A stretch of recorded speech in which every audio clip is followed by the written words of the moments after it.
Zakhala mbukeli safika qathatha yithi ke laba bethuli benqayizivele yohlelo ekhaya Jikelele njengenhlala yenza ke umchilo wesidaba sikuphathele konke ongakucabanga kulolu hlelo umgodla wethu nje uhlezi uchichima ngiyazi ukuthi phela nawe uyayifela ngama trends khuleka mntakama ayeza sendleleni baholile ke nonkabi kumatasa lapha ya staff room kumanzi phansi abayiphethe ngisho nezikhaftini ke namhlanje balokho nje bepheqa amabhuku kaThaphawe bathi phela bayokhokha lezi ikhaftini abayithathe phakathi nenyanga hayibo saze sa broke nathi kungani vele bengatholeli nje mhlawumbe yabona mbukeli basishaye ngesalary onyaka yonke it's not like isobaleka and stuff you know Kholos khona othi cela besiholela the whole salary nje yonyaka wonke yazi bese siyayibona nje ke singabantu ukuthi senze njani hayi mina sengicinga tombstone yami ngidayisa andithi vele ngeyami eyakho kusalayo so ndibe nemali yangoku right kodwa hayi grand ndiziva ndisomehow andazi ngizothi njani hayi andanoba nginegada kufudumele hey and kuyachisa hayi lingatsho elokuthi mbukeli selusazi kuba kumele bezindlebe uthi ntsho amehlo kumabona kude wakho kaloku kuthiwa evuka mva ikholwazi zagweba leke yintsasa yangolwesibini siyakuthi ke siniphakele kuvimba wethu wendaba ophuphumayo nalapho ke siphethe khona esematheni ezopolitiko ezemidlalo imo yezulu dibala ntoni na madithi nje inyama ibethwa ngentonga ngoko ke mazibile zibe maxhapheshu injoli ziphume zitontelani izithebe indwendwe zona mazixhoma ibhatyi zitye zibhukuqe ngoba kusekhaya nalapha timlo ke unonkanyezi lubizi inkanyezi ke enomsantsa phakathi kwezinye ebhanyabhanya ebhithi umtyholi masizitshaye ziqhuma ezanamhlanje.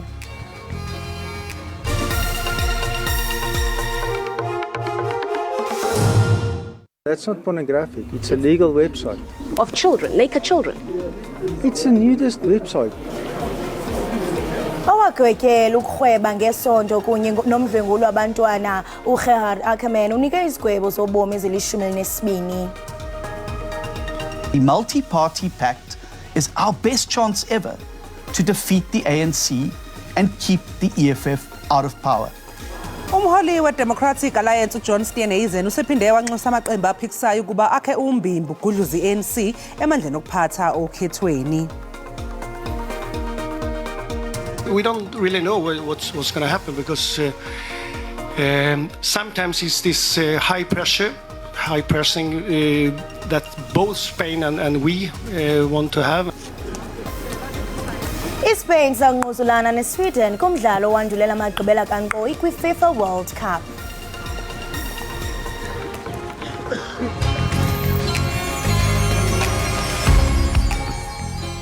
What's happening? Libitso la ka ke Thato Immaculate ngwanyana wa Mosotho ra o leboha hobane o dutse mona le rona Ekhaya Jikelele go tshwareletse bolo re o tshwaretse dipapadi weather ditaba ntho tsena na kaofela Monday to Friday. Danke os, thank you.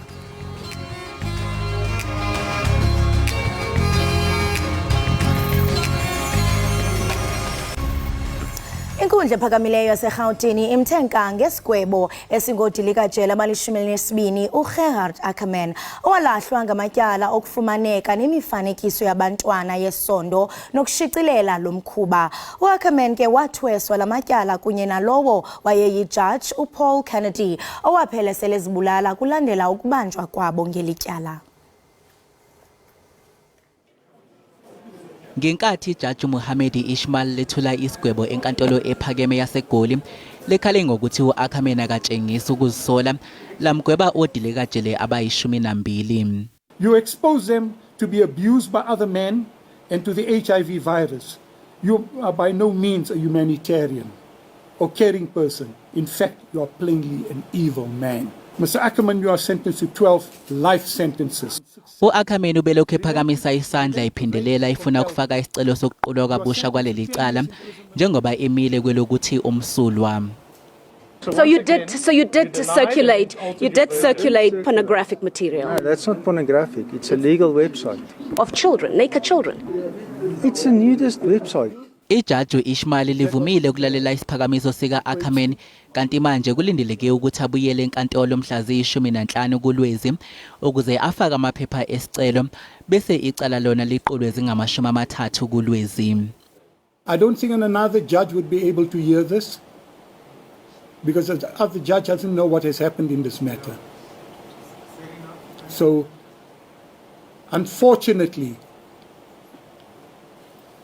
you faced with me. Uphiko oluphenya amacala omphakathi NPA luthi akumangazi ukuthi uAkhameni ufuna kuqulwe kabusha leli cala. We are not surprised by his actions and the frivolous motion that he wants to bring before court. This is a man who came to court and has shown no remorse for his evil deeds. Kusenjalo izishoshovu ezilwela amalungelo ezingane ziculisekile ngesigwebo. We are very happy with the justice meted out today, and we feel the sentence really fits the crime. Ijaji uMuhammad Ismail ligcizelele ukuthi uAkhameni akufanele asondelane nezingane noma ashiwe nazo esikhathini esizayo kwazise uyingozi. Inkantolo ephakeme ePitoli ibibize ufakazi wombuso weshumi ecaleni lokubulawa kwayingonozintiwe Orlando Pirates uSenzo Meyiwa. Usayitsheni uMandla Masondo utshele inkantolo ukuthi umsola wesithathu umthobisi Mncube bamthola nesibhamu kanye nezinhlamvu okungekho emthethweni ngesikhathi begasela lapho ayehlala khona. Usayitsheni uMandla Masango obephekwa ngembuzo namhlanje ummeli womunye wabasolwa becala uphendule enkantolo ngelokuthi isibhamu esatholakala endlini yomsolwa umthobisi Mncube akukho okuseyamanisa nesehlakalo sokudutshulwa kaSenzo Meyiwa esenzeka ngo2014 emzini wakubo waloyo wayeyintombi yakhe uKelly Khumalo. Did this firearm that was found in the possession of the accused person had anything to do with this Foslorus case? You want him to answer that question? Yes, ma'am. Okay, fine. My lord, there's nothing depicted by the firearm that was recovered on this case. Should it have been, definitely I think I was going to deal with it at that time. U-Advocate Charles Mnisi obepheke ngebhodo elincane uSayitsheni Masondo uphinde wambuza nangendlela ababemphenya ngayo uMncube nagcizelele ngelokuthi babemphoqelela ukuthi avume lokho akutshelwa amaphoyisa. He'll tell this court that, as we have correctly mentioned, that he was very cooperative. He indeed had no choice but to cooperate with you because you're spitting venom. Aye, that's a new thing, spitting venom. Too sure, how can I spit venom on a cooperative somebody? Bonke abasolwa abayihlanu ababoshiwe bayaliphika icala kanti lizoqhubeka kusasa enkantolo. Inkokheli yombutho iDemocratic Alliance uJohn Steenhuisen obongoze imibutho emininzi ukuba ithathele ingqalelo ikhwelo lokuba idibane isuse esihlalweni umbutho weANC kunyulo lonyaka ozayo. Iqhubeke nezinhlelo zokuketula iqembu elibisayo iANC kanti akafuni inhlobo ukuthi iEFF ibone edlalayo ngonyaka ozayo. Umholi weDA usamile ekutheni amaqembu azombusazwe kufanele ahlangane phansi kophahlo lulodwa futhi asebenze ndawonye. The multi-party pact is our best chance ever to defeat the ANC and keep the EFF out of power. It is a chance that we dare not miss. uSteenhuisen uthi imizamo yokusungula isivumelwano sokuhlanganisa amaqembu aphikisayo sibonakala sizoba nenqubekela phambili. Uthi lolu hlelo akusilona lwe-ANC kuphela kodwa luhlose ukubeka eqhulwini abantu baseningizimu Afrika. The DA regards our Sanko's decision to join us as a major breakthrough. This party was previously part of the ANC alliance, and they broke away from the alliance in 2021 because of the ANC's failure to address the deep-rooted corruption that is tearing our country apart. Wengeze ngokuthi ingqungquthela ezobanjwa amaqembu aphikisayo kuzobhungwa ngendlela ezingasiza izakhamuzi zaseningizimu Afrika futhi sekusondele nokhetho lukazwelonke. This must not just be an anti-ANC project. It must be a pro-South African project that tables real solutions to the urgent problems our country is facing. Sekusele izinsuku ezimbili kuphela kubanjwe ingqungquthela ezohlanganisa amaqembu aphikisayo ayisithupha eKipton Park eEast Rand. Usihlalo we-ANC e-Eastern Cape Oscar Mabuyane uyichithile insolo zokuthi kukhona uqhekeko phakathi kwakhe nonobhala weqembu lesifundazwe uLulama Ngcukaithobi. uMabuyane uthi usebenzisana kahle noNgcukaithobi futhi bayibophezela ukubhekana nezingqinamba zokuletha idingo nqangi kubantu besifundazwe.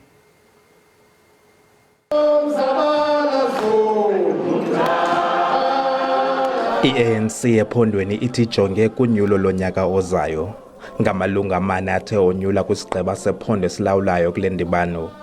Bangena kuba amalungu amane ephondo athe angena kwisigqeba sikazwelonke.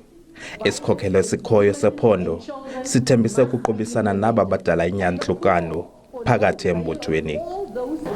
Siyayivakela into ithethwayo ke yamahemhem pha yongquzulwano nezinye izinto kwenkokheli.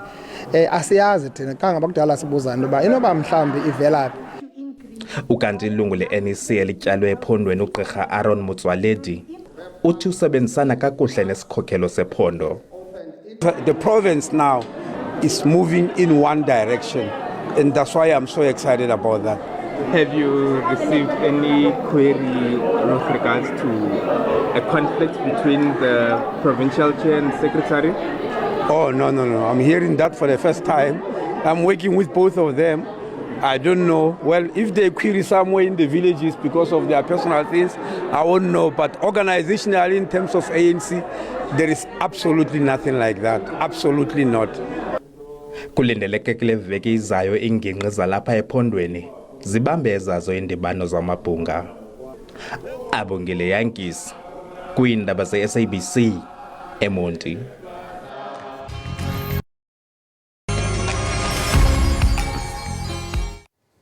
Enkosi ngokuhlala nathi nisasibukele apha ekhaya jikelele kwinkqubo ndaba yakho uDTT. Usoli Msimanga uphinde wonyulwa njengenkokheli ye-DA eGauteng. UMsimanga ke wonyulwe kwinkongolo yombutho ephondweni ngenjikalanga yangomgqibelo. Inkokheli ke yeqela uJohn Steenhuisen kunye noHelen Zille bebezimase indibane yokonyulwa inkokheli ezintsha. Bamalunga newaka abathunywa abathathe inxaxheba kunyulo lwangaphakathi. Eziziphumo ke sibonise uMsimanga esoyisa ukhume Ramulifo kwesona sikhundla siphezulu kwi-DA eGauteng. Ukuqovula banzi ke lomba siza kuncokola nomhlalutyi wezopolitiko uKhanyi Magubane. Khanyi masikubulise sikwamkela inkqubeni yethu ekhaya jikelele. Ngiyabonga kakhulu. Ungathi mhlawumbe zeziphi izinto ocinga ukuba zibe negalelo ekuphumeleleni unyulo kukaSoli Msimanga njengenkokheli ye-DA apha eGauteng? Ukuphumelela kukaSoli Msimanga la eGauteng isinyathelo esikhulu kabi esizosiza iDA ngoba siyazi ukuthi iDA iyayifuna iGauteng ifuna ukuthi ibuyele kulesimo sakudala la ibibusa yodwa. Siyakhumbula ukuthi ngenkathi zoHerman Mashaba iDA ibibusa yodwa eGauteng ibingekho kuma coalition ibingahlangananga neminye imibutho yepolitiki. Manje engikubonayo ukuthi iDA ijabulile kakhulu ngoba siyazi ukuthi uSoli Msimanga umuntu othandwa abantu kakhulu, umuntu osekelwe abantu kakhulu. Siyamazi ukuthi uvela eTshwane la ebekhona wafika la eGauteng naye wazuza okukhulu ngokuthi akhethwe ukuba umholi weDA. Okukhulu futhi ukuthi njengoba sesiya ekhethweni siyazi ukuthi iDA ifuna amavoti wabantu abamnyama, ifuna amavoti wasemalokishini, ifuna ivoti leningi. Kodwa engakuboni kahle ukuthi iDA nanoma iwafuna amavoti wabantu abamnyama, kodwa uma sibheka izinto ezibizwa ngokuthi amapholisi we-DA, amapholisi we-DA kahle kahle okwamanje awakaqala ukusebenzela abantu abamnyama kakhulu ngoba sizwile uHelen Zille ekhuluma kulo lona lelo khetho esho ukuthi abantu abamnyama abangayivoteli i-EFF ngoba i-EFF iyabondlulula ngokwesikhumba sabantu, i-racism. Kuyamangaza lokho ngoba iDA yiyona kakhulu esolwa ngokuthi isaseneyinkinga zohlanga, isaseneyinkinga zokudila ne-race. Sisazobona ukuthi izokwazi kanjani ukuthi iconvince abantu ukuthi iyona ibutho elimele wonke umuntu waseMzantsi Afrika, akunandaba ukuthi umnyama, umlungu, India noma ikhaladi. Mina ngingasho ukuthi iDA isasenomsebenzi omningi kufanele ukuthi iwenze ukuthi ngempela isithembise ukuthi iyona party ezobusa ngo-2024. Njengoko khanya usisho into kubana lo mbutho we-DA kusenengxaki eziphathelene nemiba yobuhlanga. Kubaleke kangakanani uloyiso lukaMsimanga malunga nesicwangciso se-DA kunye nesisikhundla sakhe apha ephondweni eGauteng? Uyabona akusona isikhathi sokuqala sokuthi kuqokwe umholi omnyama. Siyakhumbula ngezikhathi zikaMusi Maimane ukuthi i-DA yayizama ngempela ukubonisa ukuthi inobumbano makufika eyintweni ze-racism, kodwa siyazi ukuthi amapolicy wabo, for instance, uma singabheka ukuthi i-DA ithini BEE, masingabheka ukuthi ithini ngamathuba alingene, ama-equal opportunities, masingabheka ama-policies wabo bakhuluma ngento ebizwa ngokuthi non-racialism esebetshenziswe kakhulu uHelen Zille enkulumeni yakhe, kodwa angakhulumanga ukuthi i-DA ayikholwa ukuthi kufanele kube nokulungisa okwamosheka emuva lokho sikubiza ngokuthi ama-previously disadvantaged individuals. Siyazi ukuthi izinto ezifana njengo-BEE zenzelwe ukuthi zisize abantu abamnyama ukuthi bangene nabo ebhizinisini ukuthi umnotho wase-South Africa ungabi kuphela ezandleni zabelungu. So ziningi izinto i-DA ezifihle ngokuthi bafuna ivoti manje izinto eziningi abayizisho ukuthi kahle kahle thina asimelanga ukuthuthuka kwabantu abamnyama, simele ukuthuthuka kwabelungu, kodwa ngoba befuna ivoti labantu abamnyama bathulile ngalokho baphusha uSolimsimanga phambili ukuthi kube uyena ubuso be-DA emalokishini endaweni la befuna khona bekhankasa khona befuna amavoti, kodwa iqiniso eliphelele abakukhulume ebantwini. Kunjikalanga yongomgqibelo uSoli uyewagqinyanisa into yokubana owona msebenzi wakhe kukuba abumbe umbutho we-DA. Ungaba mhlambe uyibona njani indima yenkokheli yeqela uJohn Steenhuisen kunye noHelen Zille kwinkqubo yonyulo kunye neziphumo? Ngingasho ukuthi uJohn Steenhuisen noHelen Zille bafana njengawo wonke ama-politician, bafuna ukuzuza kakhulu, bafuna ukuthi kuphathe bona. Siyazi ukuthi masekufika esikhathini sokhetho imbutho yamapolitiki iyaxwebhana, lokho akukona esingakujwayele. Siyazi ukuthi bazosebenzisa nanoma yini ukuthi baqekele phansi i-ANC, i-EFF nawo wonke amanye amaqembu abasola ngokuthi iwona azokhompyutha nabo. Manje kuleso sikhathi kunento esekufuneka ukuthi siyiqaphele kakhulu ebizwa ngokuthi i-electioneering. I-electioneering indlela amaqembu wepolitiki akhuluma ngayo before ukhetho. Bangasho nanoma yini, siyazi ukuthi amapolitiki banjani ngesikhathi sokhetho bazokhuluma ngokuthi sizonikeza imfundo yamahala, izindlu zamahala, imisebenzi yamahala. Nayo i-DA ilapho izokwenza izithembiso eziningi ukuthi sizobumbana, sizohlangana, whether umnyama umlungu, sizohlangana njengeqembu elilodwa ngoba sifuna iNingizimu Afrika entsha. Cha, abafuna iNingizimu Afrika entsha, bafuna iNingizimu Afrika ibuyele ezandleni zabelungu, ibuyele ekuphathweni kwabelungu. Osolimsimanga basazofunda kanzima ngokuthi i-DA abayibuze phambili kulabo sebedlulile, oHerman Mashaba, oLindiwe Mazibuko, oPhumzile Van Dam. Abantu abamnyama abaningi abaphuma kuleyo phathi bafunda kakhulu, basha babona ukuthi cha, le qembu alikakalungeli ukuthi kube yilona elibusayo eSouth Africa. Ukongezela nje ude wathi uSoli uzawuthi ngonyaka ka-2024 axelela uPanyazi into yokubana aqokelele iibheki zakhe aphume aphele. Ingaba mhlambe zeziphi indlela esisiphumo esichaphazela ngayo imeko yezopolitiko eGauteng kwaye enokwenzeka nakwinqanaba likazwelonke? Leyo ukuthi uPanyaza uzopakisha ikhwama zakhe ahambe, lokho kuzogxeka ukuthi bahamba kanjani ukukhethweni. Siyazi ukuthi ukhetho lihamba ngamanani, uma bethole amavoti ngempela kuzokwenzeka lokho, kodwa uma bengawatholanga amavoti uPanyaza, uma i-ANC isa-decide ukuthi imgcine njenge-premier yala eGauteng, usazohlala abe yi-premier. Konke kuzoya ngokuthi bahambe kanjani ekhethweni. Kuma-politiki la eSouth Africa singasho ukuthi i-DA, i-EFF, i-ANC iwona amaqembu amakhulu esobe siwabhekile ukuthi baqwebane balwe ngoba bonke bafuna isikhundla esiphezulu. Simbonile uJulius Malema ngalesikhathi iAFF ibungaza ianniversary yabo yeminyaka eyishumi ukuthi uzibekile phambili ukuthi iEFF iyona ezoba uhulumeni olandelayo. Nalapho asazi kuzoya ngokhetho kodwa esikwaziyo ukuthi iEFF ithusile kakhulu iDA. iDA isibheke ukuthatha isihlalo zeEFF ukudlula iANC. Sizwile uHelen Zille ethi sekushoda kancane ukuthi iDA ilingane ngobukhulu neANC. iANC akusaseyona abantu abababona as i-opposition kakhulu sebebheke iEFF kakhulu.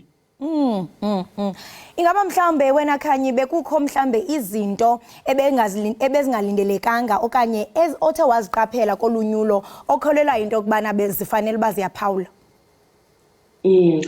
Engicabanga ukuthi kulonyulo oqala vele besilindele ukuthi uSolimsimanga kuzoba uyena ohamba phambili. Ngaloko ke angeke ngisho ukuthi khona bengakulindelanga, lokho bengikulindele kona kwenzekile ngoba uSolimsimanga siyamazi ukuthi usenesikhathi esekuma politiki, uyena umuntu othandwa abantu kakhulu la eGauteng ngisho naseNingizimu Afrika. uSolimsimanga igama lakhe liyaziwa kodwa lokho akusho ukuthi kwanele lokho. Abantu bangalazi igama lakho bakuthande kodwa okumqoka ukuthi uma umuntu esefika lapha kuvoti esebhekene neballot paper uzovotela bani, yiloko okumqoka. Asazi ukuthi uSolimsimanga usiphatheleni kodwa esikwaziyo ukuthi iDA iyahluleka kakhulu kuma coalition ngoba ifuna ukuthi kube yiyona ephatha amanye amaqembu wamapolitiki kuma coalition ngoba ibona iqembu elikhulu ukudlula amanye. Asazi noma bazosithola yini isifiso sabo sokuthi babuse bodwa. Lokho sisazokubona ngoba siyazi sasikhona isikhathi la iDA yayibusa eGauteng yodwa, ibusa eTshwane yodwa, ibusa eNelson Mandela Bay yodwa, ibusa eWestern Cape yodwa. Kodwa konke lokho wonke lawo municipality. So asazi ukuthi bazokwazi yini ukuthi bawathole futhi njengoba sebebhekene neyinkinga eziningi abangakazixazululi. Siyaqonda ukubana iqhinga lakhe okanye istrategy kukuba aphucule ezoqoqosho kulombutho. Xa sijonge phambili ungathi wena Khanyi yeyiphi imingeni engundoqo namathuba mhlambe anokuthi uMsimanga kunye nombutho weDA ajongane nawo phansi kobunkokheli bakhe apha eGauteng? Siyazi kakhulu ukuthi la eGauteng uSolimsimanga bakhulumile ukuthi bona uma bengabuyela futhi ezihlalweni kuzoshintsha okuningi la eGauteng. iGauteng bathi yayihamba kangcono phansi kombutho wabo. Bathi uma bangabuyela futhi kube yibona abaphatha bodwa iGauteng izoshintsha. Bathi iGauteng okwamanje inenkinga eziningi futhi sibhekane no City of Johannesburg. Siyazi ukuthi kwakunenkinga zokuthi kube nomeya omusha namhlanje kube umeya omusha ngelinye ilanga. Bathi lokho angeke kusenzeka uma bengaphatha la eGauteng. Kuzoba nemeya eyodwa kube imeya yeDA. Lokho kuzobuyisa istability eGauteng. Lokho kuzobuyisa ukuthi izakhamuzi zithembe uhulumeni ophethe, bazibeke ngokuthi bona abahulumeni abantu abangamthemba. Kodwa siyazi ke ukuthi singabheka nje eCape Town ukuthi kuqedwe kwenzakalani ngestrike samatekisi. Siyazi ukuthi iCape Town iphondo liphethwe yiyona iDA. Manje angeke iDA ithi phansi kwabo inkinga ngeke zibe khona, zihlala zikhona inkinga okuzohluka ukuthi bona bayikuvazulula kanjani. Khanyi masibambe ngazibini ngexesha lakho. Siyathemba into yokubana sizaba nawe kwakhona kwixa elizayo. Siyabonga kakhulu. Right, mbukeli wami lo ke besincokola naye nguye uKhanyi nongumhlalutyi wezopolitiko. Sithetha banzi kaloku ngoSolimsimanga ophinde wonyulwa njengenkokheli kumbutho weDA eGauteng. Ebesixelela banzi ke ukuba ngezinto mhlambe ezitheza negalelo ekuphumeleleni unyulo kwanemingeni engundoqo ayawuthi ajamelane nayo njengoko kaloku sele enkokhela umbutho weDA apha eGauteng. Kanti ke ngoku mbukeli ngaphambi kokuba uphume uye naphi na rhabula ufince kuqikelelo lwemozulu.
siphinde sikwamukele mbukeli ekhaya Jikelele kanti njengamanje ke sesingena ezindabeni zezemidlalo.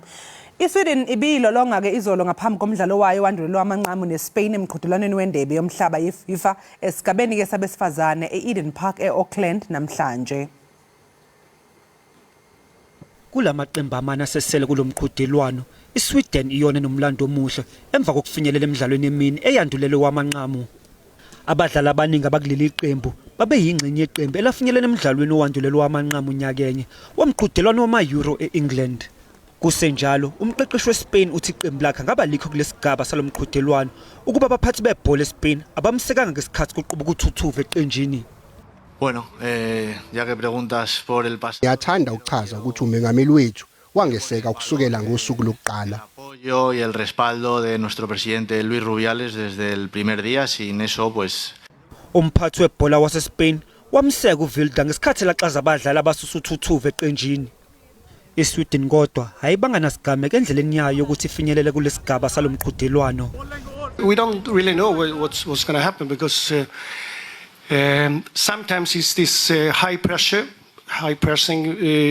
that both Spain and we want to have, and if you succeed in that part of the game, it transitions. It's going to be, and I think that's Spain's best side. They're good in keeping the ball. They're good in taking the ball from their own half to the penalty box. iAustralia izobhekana nompetha base-Europe England ngolesithathu komunye umdlalo owandulelwe wamanqamu. Ngumdlali eqenjini iTitans uDevil Brevis ufakiwe kuwomabili ke amaqembu eProteas T20 International kanye ke futhi ne1 Day International emidlalweni ewuchungechunge ezayo lapho phela bezobe bebhekene khona neAustralia. I'll start with Devil. Yeah, for us for now he's going to be in the middle order. So certainly we've identified him as someone who would like to develop his finishing skills. Obviously he plays spin very well, so those guys are batting in that position. We know they're going to be exposed to the team's best spinners, and then we also wanted to add a little bit of firepower to the death phase of our batting, so we see him filling that role.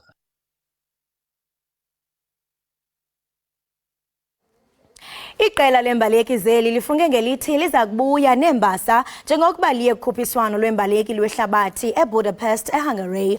Ukhuphiswano ke liza kuqala ngomgqibelo kule mpelaveki sijonge kuyo. Inhlangano yabasubathi kuleli khiphi iqoqo labasubathi abangama-36 ukuthi baye ko-World Athletics Championships ka-2023 eHungary ngomsombuluko. Iqembu lakuleli labuya lilambatha amahlandla amabili kulo mqhudelwano eDoha naseMelika. Kanti kulo nyaka lifuna ukuyolungisa lawo maphutha. I've been following our athletes and they are in top form at this stage. I'm actually very excited to see what is going to happen in Budapest, and I know that they are going to do their best. Abazinze phesha kwelwandle uWayne van Niekerk noAkani Simbini bangabanye abagaqela indondo kanti umsubathi uzakithi nene onqoba isiqoqo seDiamond League ngenyanga edlule ungomunye obhekwe ngabomvu. I've been competing with most of them in the circuits in Europe, so I've got their numbers. I know what to expect, and I feel like they know what they can expect from me as well. But I've got a few tricks up my sleeve, so just waiting to see how that obviously plans out, So I mean, for starters, I've got Wade that I need to worry about, fellow countryman, world record holder, So I feel like the fact that I can go ahead against him, I feel like I can challenge anyone in the world, to be quite honest. Ufanike kanye noZembine bebengeyona ingxenye yeqembu elihambayo njengoba besezwenikazi Europe kanti bazoba kanye neqembu uma kuqala lo mqhudelwano. iChelsea isiqedile ukucikica isivumelwano nomdlali weBrighton uMoises Caicedo ngamapounds ayi100. iLiverpool yona ke ivumile ukucikica isivumelwano nalomdlali kodwa kwenzeke okungejwayelekile ke mbukeli ngesikhathi phela lomdlali ehlwithwa yiChelsea ngesonto. Lomdlali wathengwa iNew Brighton ngamapounds ayi4 ngo-2021.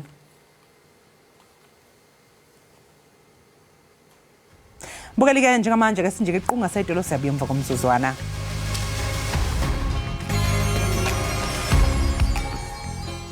Siphinde sikwamukele embukeli ekhaya Jikelele, sibonga kakhulu ukuthi sihlanganyele kanye nathi.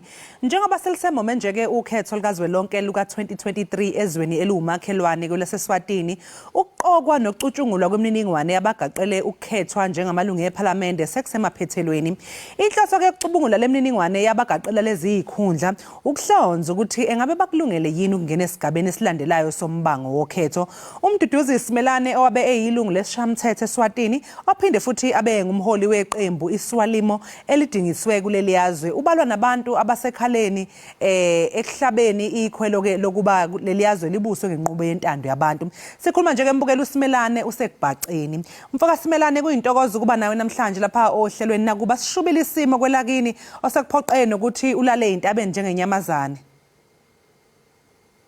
Noqolo siyabingelela siyaphila njani manje? Hayi siyaphila nathi. Njengoba nje Simelane ungomunye wabantu abagqugquzela ukube laseSwatini libuswe ngedemocracy intando yabantu. Usenalo kodwa ithemba lokuthi lesi sifiso sakho siyoke sifezeke ngelinye ilanga? Uthi lo munye lohlakaniphile noqolo, there is nothing as powerful as an idea whose time has come. Ngiyakholwa lokuthi lithuba lokuthi amaswati akhuleke selifikile. Lokhu ngabe kuyendeka nje kungaba ukuthi lababuke live laseSwatini betama kuvimba lwandle netandla ngalamafishane engasho njalo mfana babe. Zithini izinhlelo zeqembu lakho ke njengoba nje kubheke okhethweni? Akusiyo into lemalula, yinto lelukhuni kakhulu kwathi ukuthi emathuba ekupopularize nema ekucreate iawareness eSwatini angizero.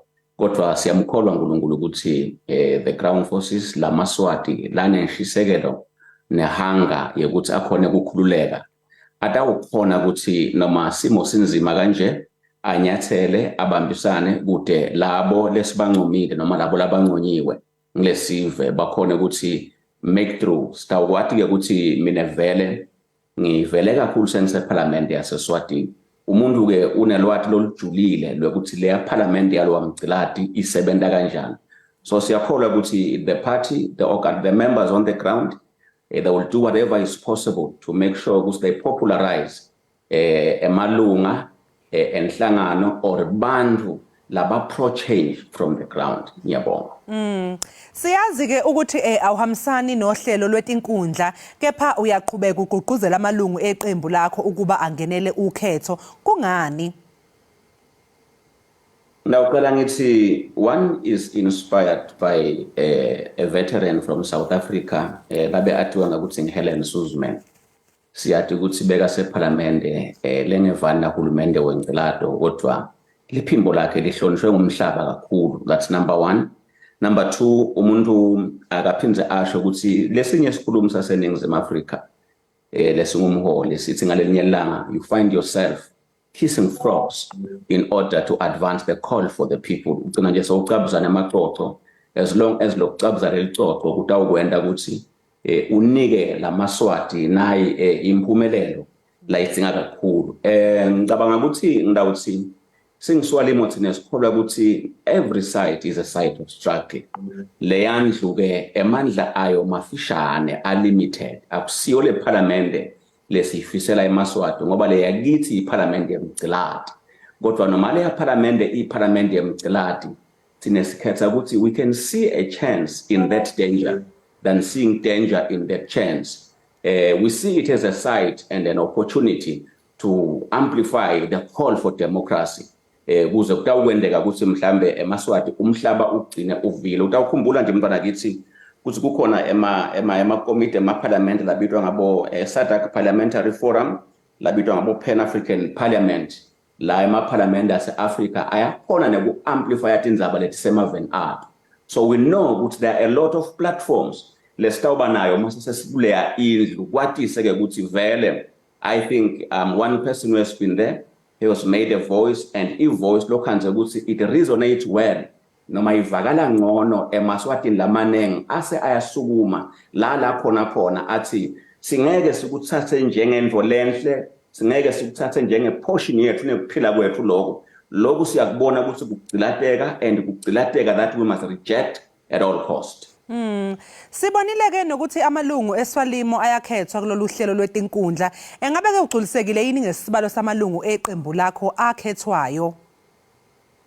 Umuntu angasho mntwana babe ukuthi we can do with what we have, otherwise it is not what we wish to have. Singakhona kuncenga ukhalo lokutawukwendeka njengoba ngishilo ukuthi iterrain yaseSwatini ijeke kakhulu ilukhuni, so uappreciate naku uNkulunkulu nalamaswati la forced akhona kukwenda, so we can do with what we have. I'm very much impressed. Ngokubona kwakho ke ukhetho laseSwatini lolu ke esibheke kulo ingabe luzoba ngolukhululekile futhi olungenakho kwenzelela, free and fair?